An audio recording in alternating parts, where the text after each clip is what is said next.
If anyone is saying, my lifestyle is great, but I'm miserable at work, I'm stressed out, I have maybe time outside of work, but I can't even be present with my family or my kids.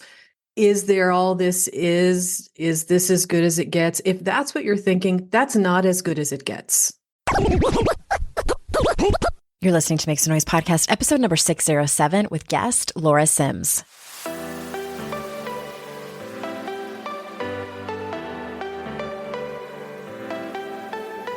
Welcome to Make Some Noise podcast, your guide for strategies, tools, and insight to empower yourself. I'm your host, Andrea Owen, global speaker, entrepreneur, life coach since 2007, and author of 3 books that have been translated into 18 languages and are available in 22 countries.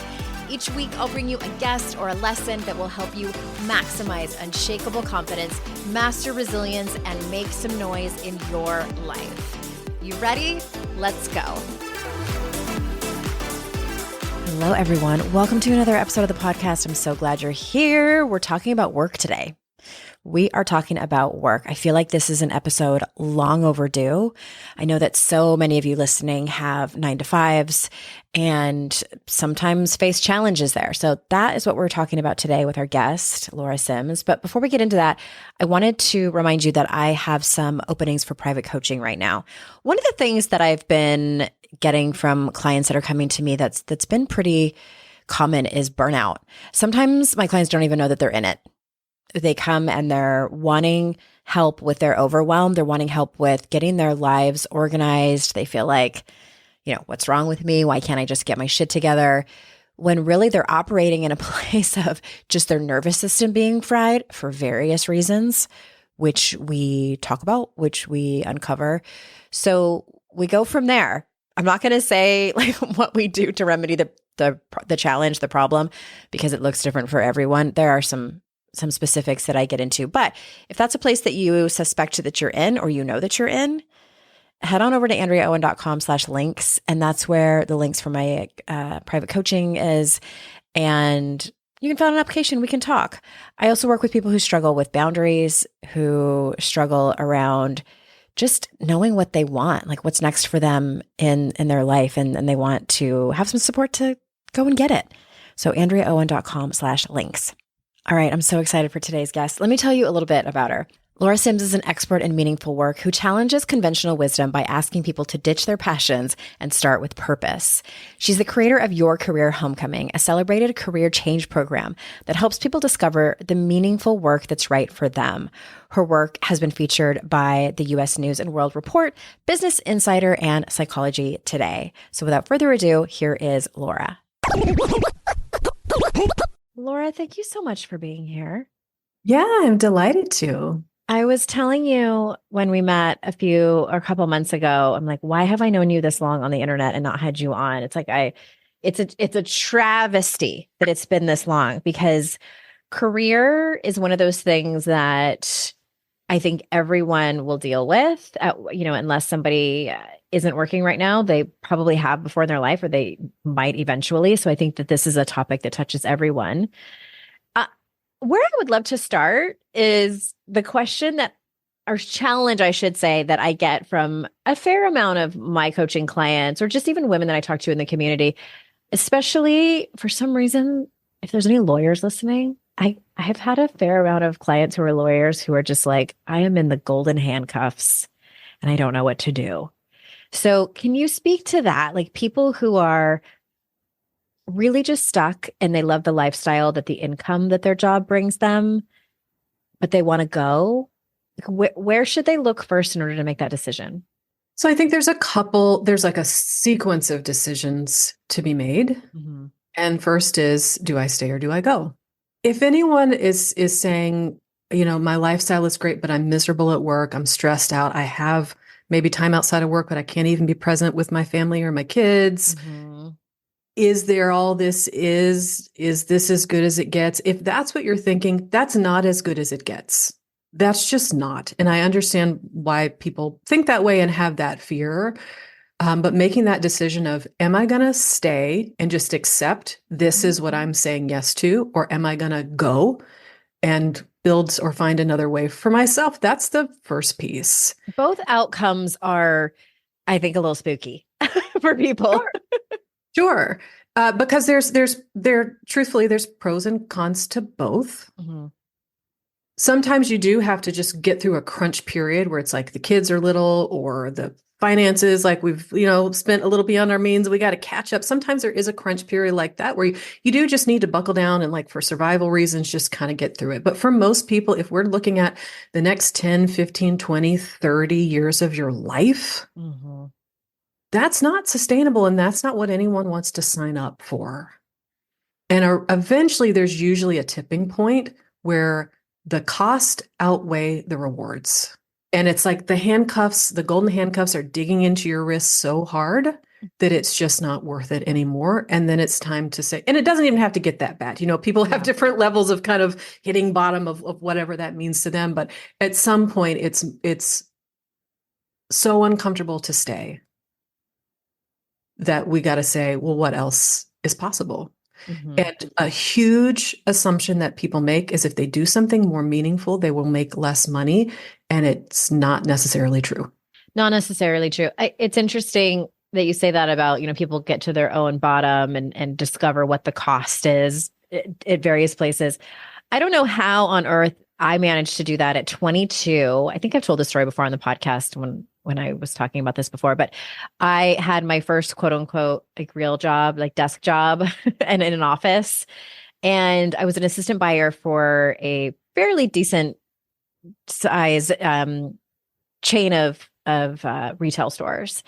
And I was living in San Diego, and it was in the surf industry. So, and, surf, skateboarding, snowboarding industry. And it was very cool. And I was very young, and it was fun in some regards. Like, trade shows were fun, but the day to day was awful. The people above me, awful. Everyone was so stressed out. And what the moment was? It was, I looked around, and it was not golden handcuffs. Like, I did not make that much money, but the promise was, the carrot was dangling. Like, you could move up. You're so young. You could, be making six figures by the time you're 30. And this was, mid 90s. So that was a big deal.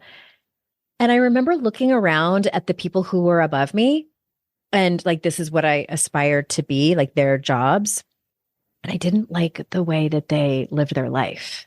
And it was in direct correlation with their job. I'm like, I don't want that level of stress. I don't want that level of responsibility. I don't want this job. And so I was crying every day before work for like a week straight. And that was my tipping point. That was my indicator of, like, this, you should at least like what you do. And that's actually what pushed me into coaching. So I can see that, yeah, you have to kind of, like, listen to that intuitional tap on your shoulder at some point or another. However, I didn't have kids then. I was only 22. Like, I had way less responsibilities. It was easy for me to just, like, leave and go find a different job that did, in fact, pay me even less than I was making then, but I had way more fun. So it's a big dilemma. Yeah. I mean, this a question that I had for you was, back when you're 22 and you're crying before work, some people just have a moment where they're like, oh, it just landed in my stomach. I can't stay here. Mm-hmm. And for some people, it's more like this gradual, this is gnawing at me. I'm losing sleep over this. I keep asking myself these questions.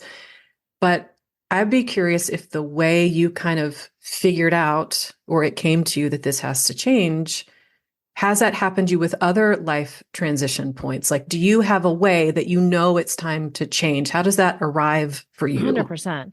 Yeah, it's it's like when I got sober, when I decided to leave my marriage, like, those two big things were slow burns, if you will, where I felt it and then shoved it aside and just kind of dismissed it and made excuses for myself to, to keep doing what I was doing. And also, especially like with something like leaving my marriage, I knew that other people would be impacted. But that's in some people's jobs too. Like, some people, have teams that they've built and mentored and nurtured. And so what do people do in those situations? Because I know that's a big thing that keeps people at a job, is their team. That's something that I hear from a lot of my clients. These are caring people who, even if they want to leave the place that they're in, they care about the other people. They're like, I don't want to be a flake. I don't want to leave anyone in the lurch. You leaving, if you are of any significance there, is going to be inconvenient for the team. And so a lot of the conversations I end up having with clients is around your life and your health and your happiness and your finances. You're worthy of being disruptive to other people.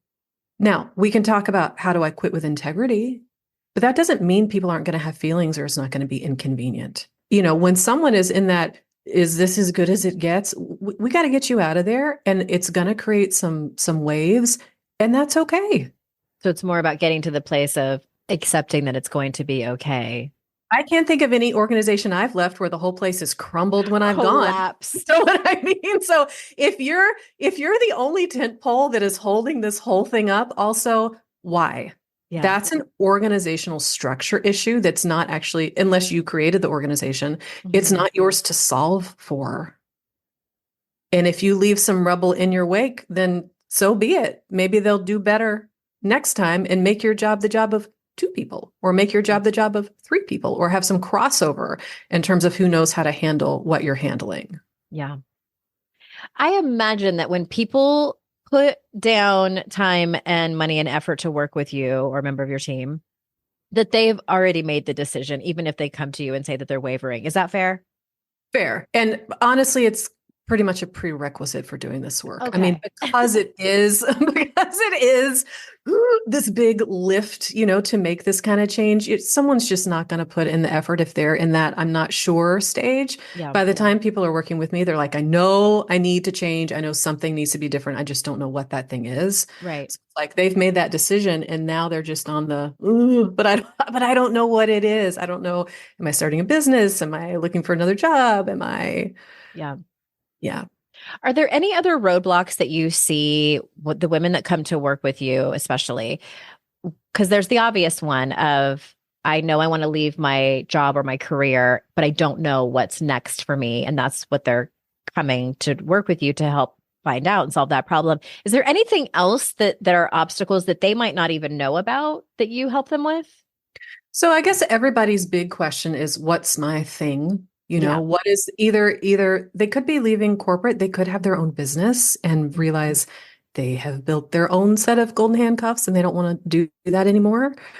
Sometimes I'll have maybe a parent who has been out of the workforce for a while and is re-entering, but they want to do it with more intention and more consideration for family that's go around. So I guess the big question everyone has is, what is the thing? What is it I want to do? But that's almost like a prism with multiple sides. So tucked within that question is, what's going to be fulfilling for me? Mm-hmm. What's going to make it feel like this is actually worth my time and it's making a difference out in the world? There's a question of, how am I actually going to make money? How is this thing going to support me? There's a question of, can I please, God, work with healthy, mature adults who are bought into the mission and they're going to show up the same as I do? There's a question of, what does my life outside of work look like? And how can I have a career that's going to let me have a life outside of work? So those kind of like tuck in under that bigger question of, what's the thing and how do I get there? Mm-hmm. I also imagine that people who come to work with you are interested in careers that they have no training in, that they have no education in, and they have to start from the beginning. Does that happen? Or do you typically get people who something else? I object to start from the beginning. Okay. Because look, I'm not working with people who are fresh out of college and they never had a job before. I'm working with people in their 30s through their 60s. These people have work experience, they have education, they're not coming out as a blank slate and just we're having to start over. I know it can feel like that. And I know a thing people fear is, I don't want to start over. I want to start at the bottom. We're always going to be building on what you've already done and what you already know. So me, I have a history degree and an MFA in acting. Oh, what, wow. pray tell, does that have to do with coaching? For me, it feels like everything. I rely on the things I learned in those trainings every single day in the work I do. Please don't ask me the date that whatever battle took place. I don't know those kind of details, but I learned skills in the way my brain thinks both in history and in acting, that absolutely allow me to do the work I do now. So do I have to prove that to someone who's like, what does this have to do with that? Sure. So you might have to prove it to somebody. But this whole idea of I have to start from zero, I have to start from scratch, it's just not true.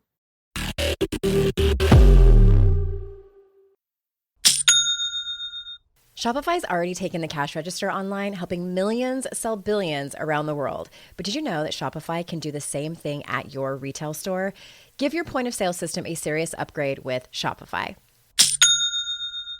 With Shopify, you get a powerhouse selling partner that effortlessly unites your in-person and online sales into one source of truth.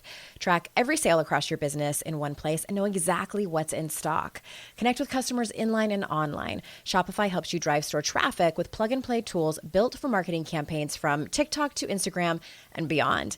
Get hardware that fits your business. Take payments by smartphone, transform your tablet into a point of sale system, or use Shopify's POS Go mobile device for a battle-tested solution.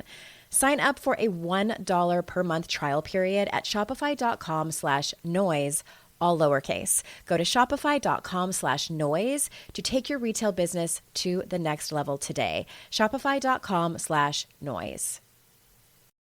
I have definitely been in that place where my paycheck ran out before the next one got here.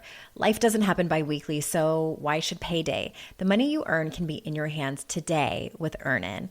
Earnin is an app that gives you access to your pay as you work, up to $100 per day or up to $750 per pay period. Just download the Earnin app and verify your paycheck. Then access up to $100 a day as you work and leave an optional tip. Any money you access plus tips are automatically repaid from your next paycheck. You can use Earnin to pay for a girls' night out, a last-minute gift for a loved one, or even summer camp for the kids.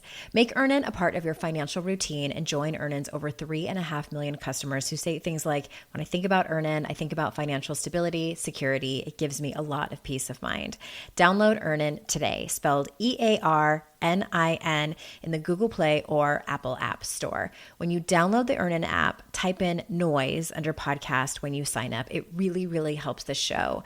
Noise under podcast. Subject to your available earnings, location, daily max, and pay period max. See earnin.com/TOS for details. Earnin is a financial technology company, not a bank. Bank products are issued by Evolve Bank and Trust, member FDIC. Today's podcast is sponsored by MIDI Health. Ladies, are you over 40 like me and dealing with hot flashes, insomnia, brain fog, moodiness, some vaginal dryness, or weight gain? Don't just accept it as part of aging. These symptoms are often linked to hormonal changes during perimenopause and menopause. At MIDI Health, they get it. Their experts know what you're going through and how to help. MIDI clinicians are menopause specialists offering safe, effective, FDA-approved solutions. And guess what? MIDI care is covered by insurance. So stop pushing through it alone. Schedule a virtual visit and dive deep into your unique symptoms and health background. You'll walk away feeling heard and with a plan to start feeling better. Visit MIDI Health today and reclaim your well-being. You deserve to feel great. Book your virtual visit today at joinmidi.com. That's joinmidi.com. joinmidi.com.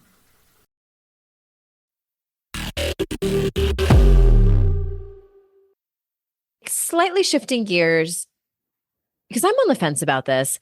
Do you think that, and I know it's not as popular anymore, but for a while there, the internet very much, and especially in like the personal empowerment space that you and I travel in, there was a lot of, do what you love and you'll never work a day in your life. Like do your passion. And I love Mike Rowe. He was the host of Dirty Jobs. If anybody knows him, he did a I don't know if it was like a speech or something where he was calling BS on that and saying like, sometimes that's not your work. Like that's a hobby. What is your opinion about that since you work with people, especially in career transition? For sure. So I'm the anti do what you love person pretty much.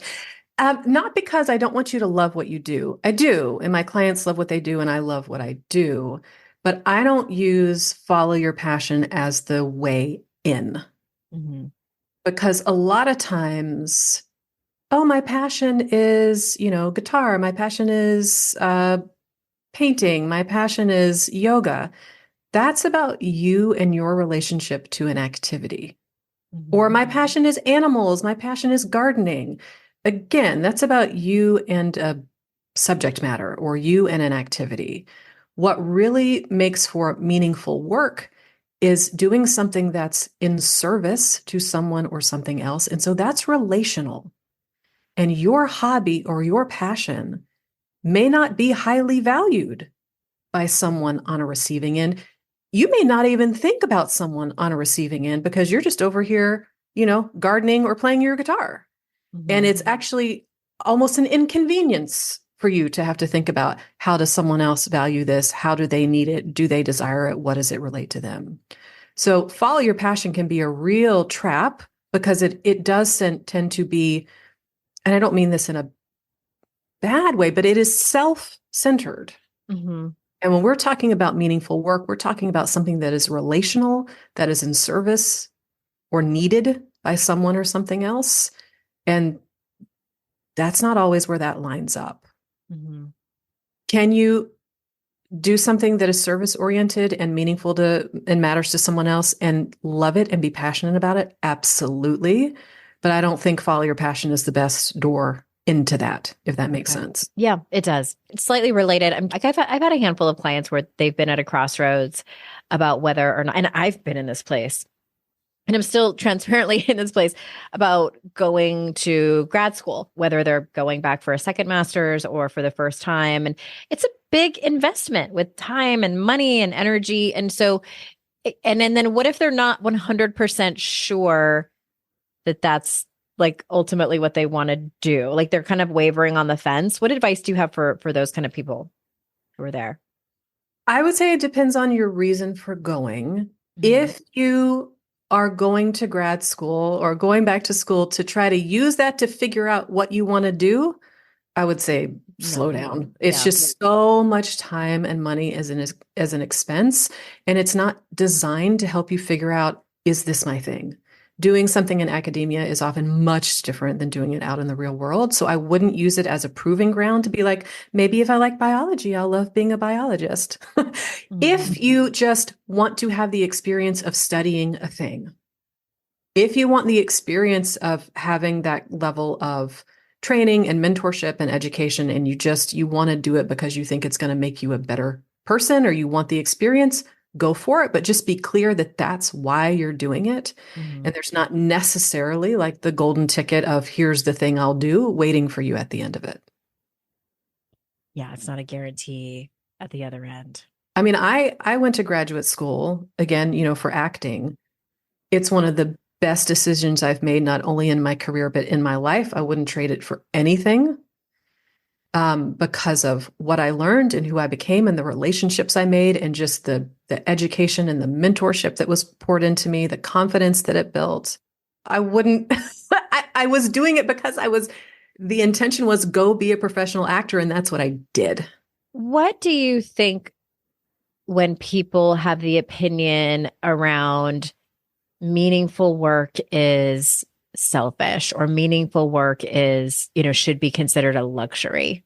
That's something that I know a lot of people are concerned about, that it's, especially in regards to their family, like Yeah. I want to make a change, but I'm afraid if I do this, it's going to put my family in some kind of danger. How can I do this thing that is rewarding for me and expect them to pay the bill for it?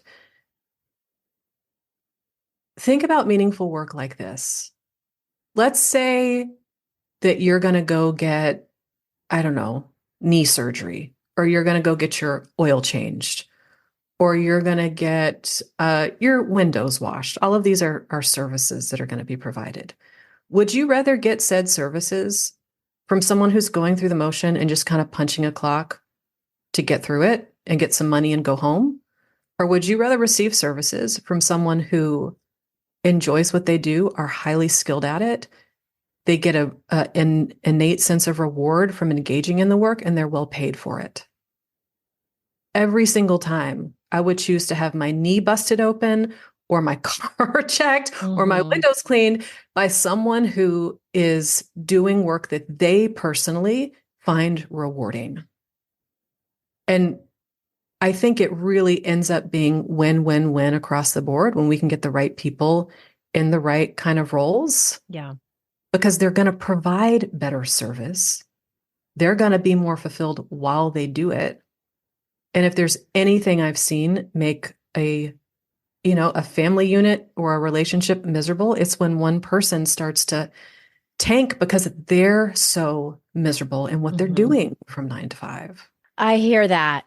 What about people who would like to make the shift from whether it's corporate or healthcare or education? I think we saw this a decent amount during the pandemic.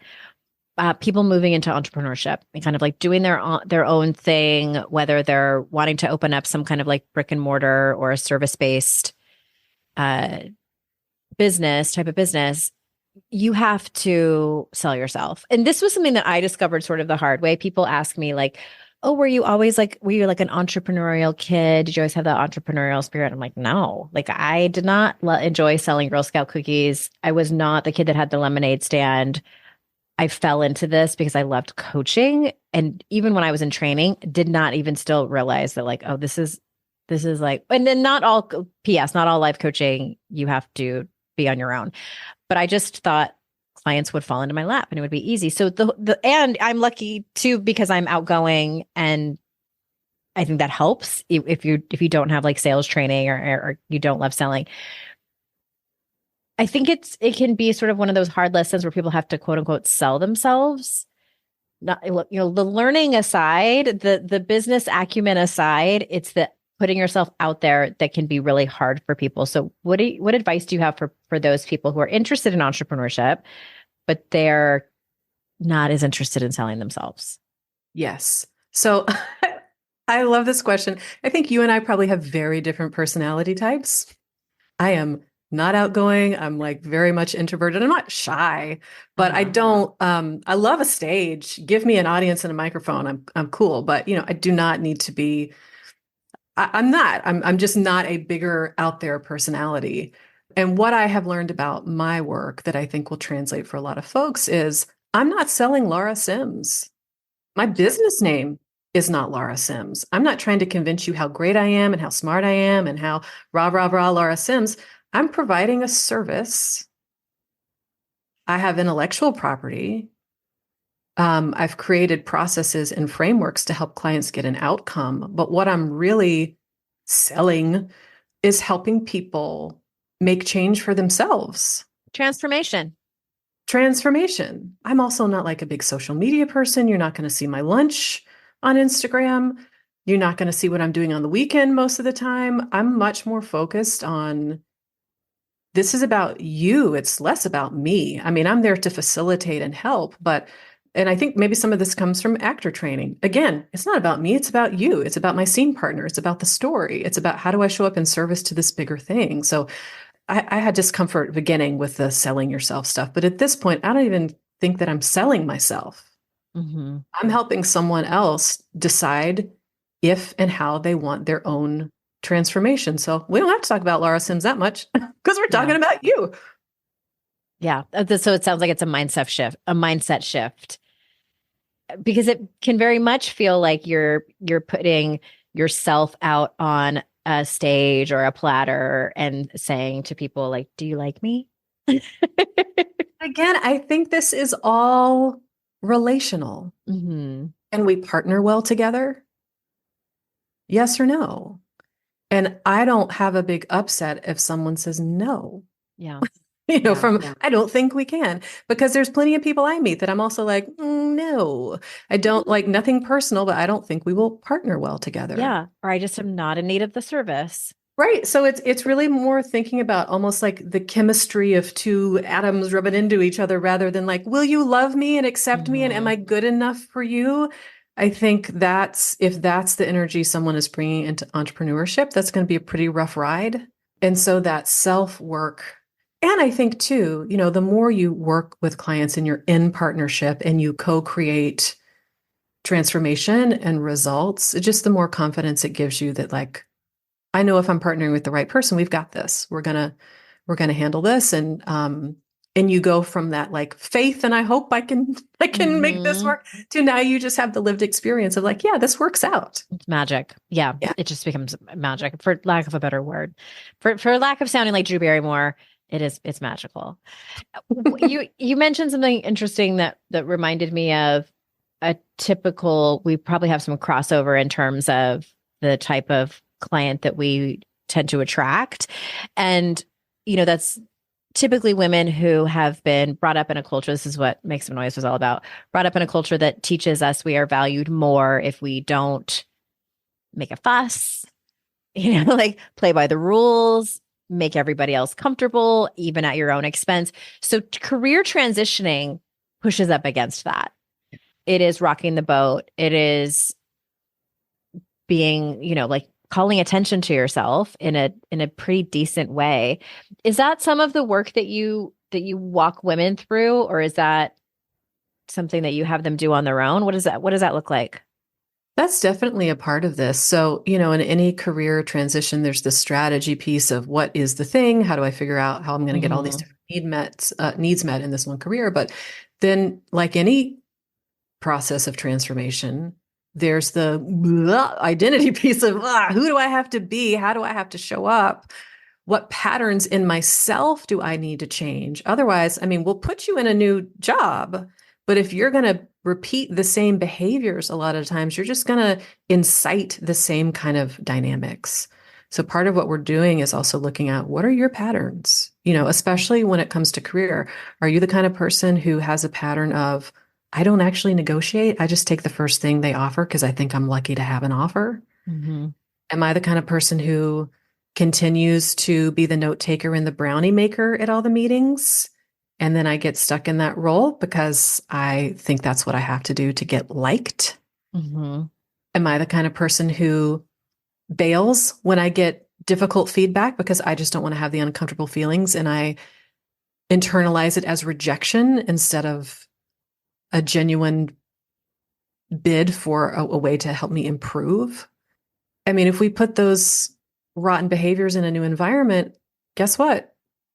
It's still not going to work out. Mm-hmm. So part of it is, we need the right fit in terms of career and environment and the skills you're using and the meaning and purpose behind it and all of that. But we also need you to be sturdy.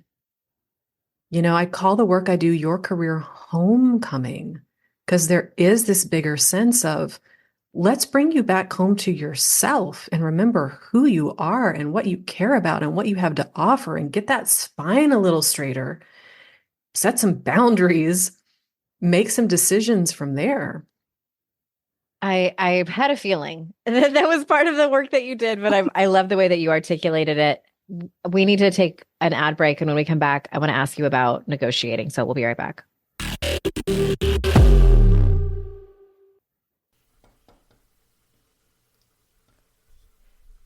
Fast forward to the end of 2024 and think about your goals. What can you do right now to give yourself the best chance of succeeding? If you want to learn a new language, you absolutely should get Babbel.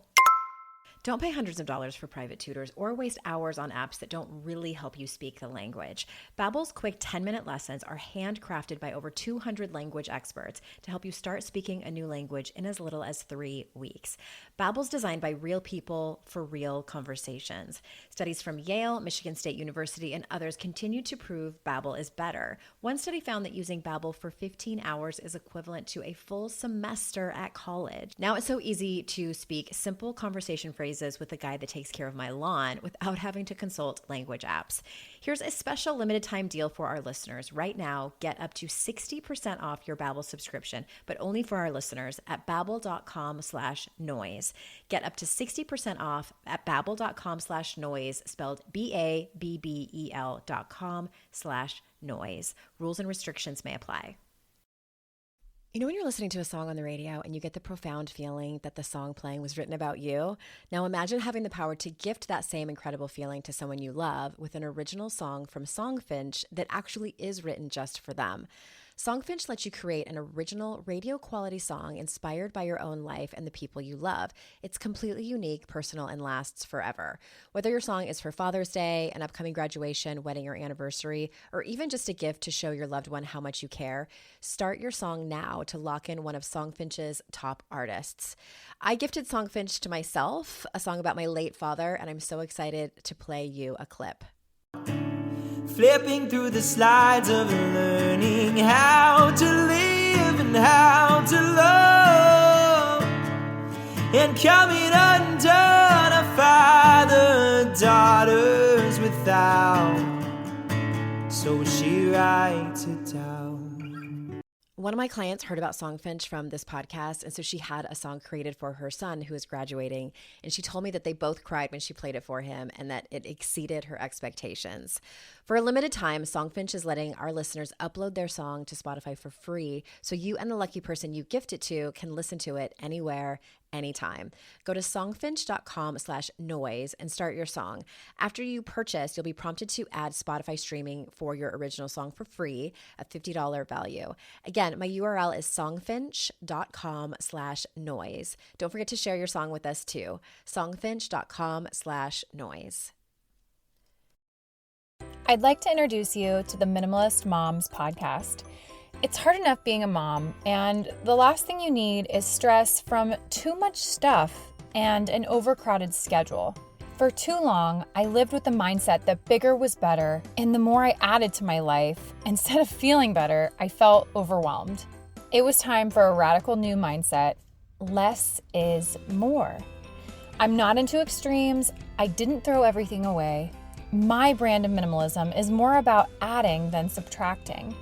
Get rid of the excess to make room for what you love. In other words, it's about living life with purpose. I hope you'll listen in, and my guest and myself can inspire you to think more and do with less. The Minimalist Moms podcast, available wherever you listen to podcasts.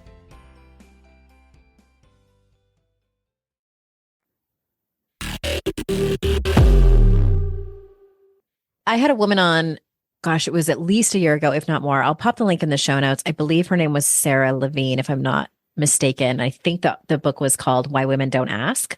And she's been studying this since like the 90s. It was such an interesting interview about this topic, specifically around women and negotiations. Do you teach women how to do that? Like, is that part of the work, or is that separate? Or do you just do like the mindset around it? No, that's not something that I teach. My clients, some of them are going to be going on a job search. Some of them are going to be starting a business where it's not, quite the same thing. So I do have folks I can refer out if they want support around those specific things. But I think the foundation of that is something that I do end up addressing with clients. And I think the foundation is just worthiness. Mm-hmm. It's worthiness, that I am valuable enough to make the ask, have the expectation that someone at least entertain the ask, building up the personal resilience to sit with the discomfort of putting a question out in the air, letting it hang, and having someone deal with it. Yeah. I work with people who are, I have a contract job with a company, and so these people that I'm working with are with these huge corporations, and it's around moving up in their current position, and also mostly leadership skills. And a lot of it is around how they manage their teams. And it's interesting to me how much that comes up. And, they'll say things like, oh, well, a lot of the team members have big feelings and I don't know how to just to sit with it. So it's those types of skills. And you're a CTI coach, right? Did Nope. we graduate from the same? Okay. I thought we graduated from the same coaching. So what the Coaches Training Institute taught us this, and I love the name for it, and they call it letting it land. And so I'm telling everybody this because it can be helpful, not just at work, but like in parenting, with your partner, with your coworkers, with your friends. When you have something to ask or say that is uncomfortable, and it's a correspondence, it's not just like, I'm going to tell you this thing and then walk away and not let you respond. It's a correspondence. It's that practicing and doing the reps and sets of saying the thing or asking the question and then sitting in that uncomfortable silence. It sounds easy to say it, but it's so hard to let it land. Ugh. And I think just the avoidance of that kind of discomfort also costs women, especially, hundreds of thousands of dollars over the course of their life. And so also think, how much would I be paid to sit here in awkwardness for maybe 1 minute? Most awkward silences are not longer than a minute. How much could we pay you to sit in awkward silence for 1 minute? Is it worth $5,000 to you? $10,000? Your dignity? Your ability to take a vacation? Your retirement? It's so fast. This whole topic is so fascinating to me. And I quoted, it might've been that same woman that I just mentioned in my book in Make Some Noise, about how the stats of women versus men who don't negotiate their very first salary right out of high school or college, that stacks up over 10, 20, 30 years. It just, the gap becomes wider and wider. It's fascinating if you look at the math. And I did the same thing with my job when I was 22. They offered me, and so this was 1997, I believe it was. Yes. They offered me $27,000. And I was like, oh my God, a salary? Like, I get a desk with like my own phone extension. Like that part I was more excited about, like what it looked like on the outside than I didn't even have a remote idea, not a clue that I could negotiate this. I could have probably got maybe 30,000, like, but still that would have made a difference in the long run. Didn't even cross my mind. And now I would not fathom either of my children going out into the workforce without them knowing that that's an option for them to negotiate. For sure. And there's so much, we hear so much around gender pay gap and race pay gap. There's some of that, like you just, as an individual, that's how it is. Mm-hmm. So, but at least let's do the part you do have some influence over, which is negotiate. Yeah. Ask the question. They can say no. And then you know where you stand. We have to close up, but is there anything that you want to mention that we didn't talk about that's important to you around this conversation, or even that you want to underscore that you did mention? If we could normalize people changing careers, especially as their life circumstances change, and take away some of the shame from that. If you have a child, or if you get divorced, or if you move to a different part of the country, or if you develop some kind of chronic illness, as things in your life change, it's normal for your work to need to adapt in response to those changes.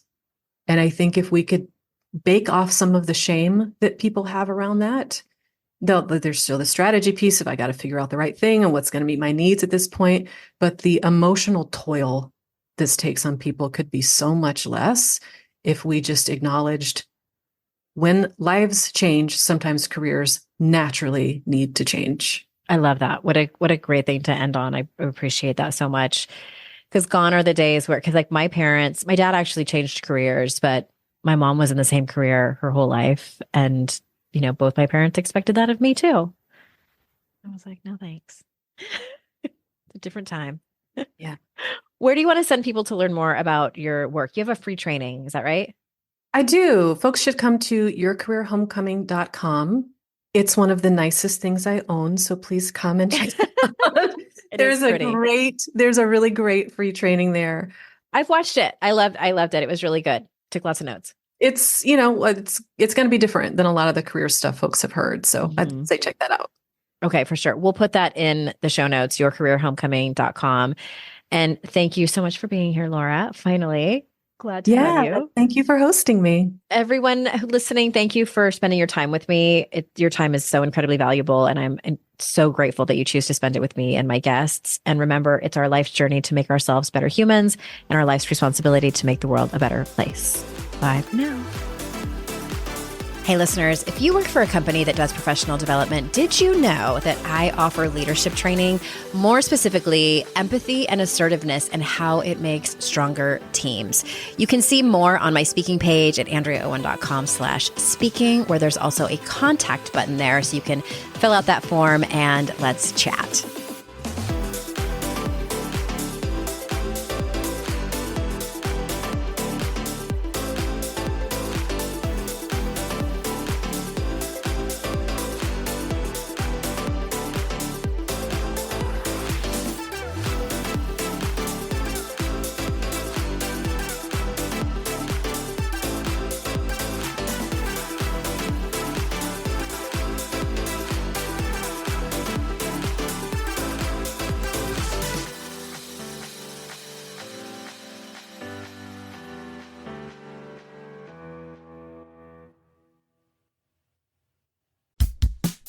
Oh, hey, everybody. It's us, Blair and Molly, your old pals from Toddler Purgatory. Two moms who are also actors, who are also creative beings, who sometimes feel stuck. And this is our new podcast, Unsticking It with Blair and Molly. What happens when your creative spark just seems to disappear? Gone. Poof. Bye. See ya. What happens when life gets in the way of your creativity instead of nourishing it? That's what happened to Molly and me. We felt like the thing that drove us creatively stopped working, and impending doom had in fact impended. Totally. So we decided to do something about it. And that was steal ideas about getting unstuck from the most creative people we can find. We talked to guests about how to break through the mucky, gluey, sticky wall that can get between you and your creativity. We hear about their journeys, their successes, their challenges, and even their bougie coffee shop orders. And we're not just talking Bob Ross type paint on paper artists here, though we talk to them too. We're talking to actors, creative directors, dancers, and people who are working hard to be their best creative selves in a world that can sometimes feel real uncreative. We all have something to teach each other, so let's steal their ideas together. Join us, won't you, as we deep dive into how to unstick ourselves from the life gunk that can get in the way of our creative freedom. Pandemics, school calendars, world events, lack of sleep. Oh, get out of their life gunk. And let's get back to your best creative self. Subscribe to Unsticking It with Blair and Molly. You're not going to want to miss an episode. Unsticking It with Blair and Molly, because sometimes life sucks. Unsticking